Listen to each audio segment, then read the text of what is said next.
Talking about parasocial relationships, when fans feel like they're best friends with creators they've never met. Let's dive into why this happens and explore some shocking examples. Parasocial relationships are one-sided relationship where a viewer feels deeply connected to a media figure who doesn't know they exist. While most parasocial relationships are harmless, sometimes they cross the line into unhealthy obsession. Let's look at 8 times where things went way too far. The heartbreaking story of Christina Grimmie is a tragic example. A talented singer and YouTuber, she was shot and killed by an obsessed fan during a meet and greet in 2016. This fan had spent years idolizing Christina, watching her every video and convincing himself that they shared a personal connection. Despite never meeting her, he believed their relationship was destined. Tragically, his delusion led him to bring a gun to her concert, ending her life. The night of June 10th, 22-year-old singer Christina Grimmie put on a show at the Plaza Live in Orlando. Shortly afterward, she was signing autographs for fans at a meet and greet inside the venue. A man in line to meet her, now identified as 27-year-old Kevin James Loibel, walked up to Grimmie and shot her at close range. Grimmie's brother Marcus immediately dove over a merchandise booth and tackled the gunman to the ground. In the midst of the scuffle, the gunman shot himself dead. Grimmie was rushed to the hospital, but died early Saturday morning. Police have revealed that Kevin James Loibel was armed with 2 handguns, 2 additional magazines, and a large hunting knife.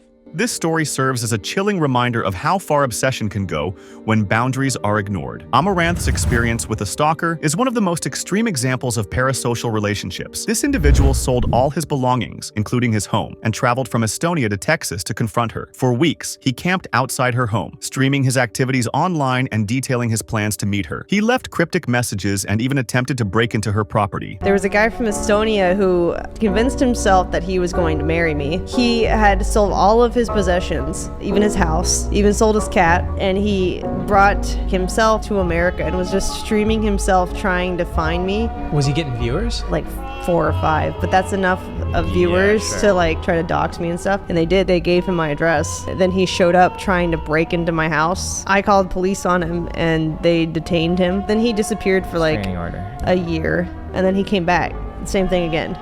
Tried to come to my house and everything, called the police on him, and this time they threw him in a jail cell. Is he still in jail? I don't think so. He's been released. Wouldn't he be like deported? You would think that, but apparently they don't do that unless it's like a felony, and apparently stalking and trying to break in your house is not a felony. Amaranth's fear and anxiety during this time highlight how dangerous these obsessions can become. Fortunately, police intervened, but the emotional scars from such an incident are lasting. Jacksepticeye, one of YouTube's most beloved creators, endured an attack on his personal life when some fans took their obsession too far. After his father's passing, most fans sent heartfelt condolences, but others harassed his family, demanding Jack return to posting content immediately. Some even accused him of using his father's death for sympathy, while others sent cruel messages mocking his grief. To any of you who posted memes about it and posted negative stuff about it, you are absolute scum, and I fucking hate you because you made something that was hard so much harder to go through.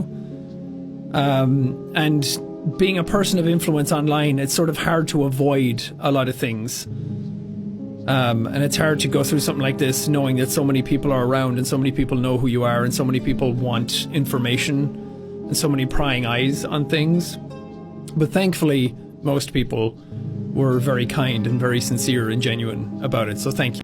This toxic entitlement revealed the darker side of parasocial relationships, where fans prioritize their own desires over the creator's well-being. Pokimane, one of the most recognizable Twitch streamers, has faced numerous challenges due to obsessive fans. One notable instance involved rumors that she was secretly married. Some fans, feeling betrayed by the idea that she could have a private life, began digging into her personal information to uncover evidence. They created conspiracy theories, shared fake documents, and harassed her on. Pokimane had to address the rumors publicly, emphasizing her right to privacy. I'm so glad you're safe, but what the Pokimane was forced to run from 2 men. The Twitch streamer was walking through a parking lot alone when 2 men began to harass her, causing her to run. Posting to her Instagram, Poki confirmed that she was fine, but was shook up from the incident and reminded people to look out for their friend. Just want to say, if you ever walk alone at night ever again, I'm going to murder you. This example underscores how some fans' unrealistic expectations can become invasive and damaging. Dream, the Minecraft YouTuber,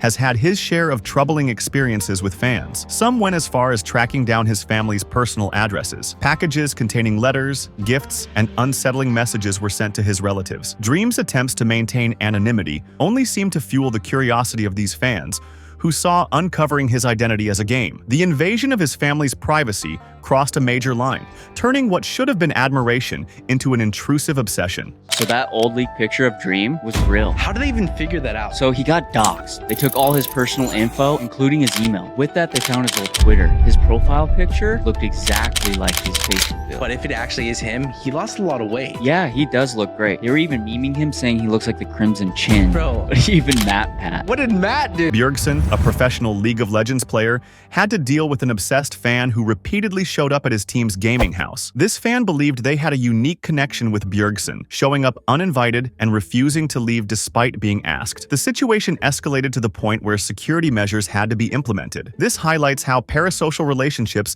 can blur reality for fans, putting creators' safety at risk. Brooke AB, a popular streamer, endured months of relentless stalking and harassment. Her stalker sent her hundreds of threatening messages, detailing violent fantasies and claiming they were destined to be together. The situation became so overwhelming that Brooke temporarily stopped streaming and took legal action to protect herself. And over the years, God, it's just escalated to the just most horrific, traumatizing, I don't even know how to put it into words, but just like saying the most graphic things. He posts our address, all my entire family's addresses, messages my parents, all the brutal ways that he's gonna murder them, chop them up into pieces, paragraphs on like, I'm gonna write in your blood on the wall, like this guy. It's the same guy, right? There's a few. She later spoke out, advocating for better support systems for creators dealing with similar issues. Her courage in sharing her story shed light on the emotional toll of such harassment. Logan Paul's fame made him a target for one fan who believed they were meant to collaborate. This individual broke into Logan's home, fully convinced that their meeting would lead to a partnership. The fan's behavior showed a complete disregard for Logan's privacy and safety. Logan had to involve law enforcement to remove the intruder, but the incident left a lasting impression on how fame can attract dangerous levels of obsession. They're always getting into trouble with the police, but this time, a Paul brother was actually the victim of a crime. The location of Logan Paul's house is definitely not a secret. His address has been leaked online by numerous sources. Both he and Jake experience regular fan visits from kids who wait outside for hours to meet their favorite YouTubers. But living in a place where everyone knows where you are definitely has some downsides, especially if you're a famous YouTuber. And YouTube, being the strange, wonderful world that it is, definitely attracts some weirdos. Police car as well as a police helicopter ended up at Logan Paul's home shortly after 10 p.m. on Monday night because it seems he was the victim of a break-in. His security jumped two supposed stalkers who scaled the wall of his mansion and jumped over the fence. They also vandalized an SUV with white spray paint. They wrote messages like vlog, YouTube, and Paul FP. An interesting twist, the SUV didn't belong to Logan, despite what numerous reports about the incident said. The stalker vandalized his own SUV, which crashed into the gutter outside Logan's house and was later towed. Which is like, a little weird, not gonna lie. Why did you vandalize your own SUV, bro? So apparently the unwanted fan asked security if they could meet Logan. They were denied and asked to leave the property, but they refused. That was when things got a little bit aggressive and the fan put his hands on security, which is when they called the police. Logan was meanwhile watching from a window. Law enforcement clarified that this was not a fight. Logan's security held both people, one of which was an underage girl who was later released into the custody of her parents. One of the stalkers has been arrested for misdemeanor battery. These stories show the darker side of parasocial relationships. While most fans simply enjoy their favorite creators' content, it's crucial to remember that these connections are one-sided. Respecting boundaries is key to keeping these relationships healthy.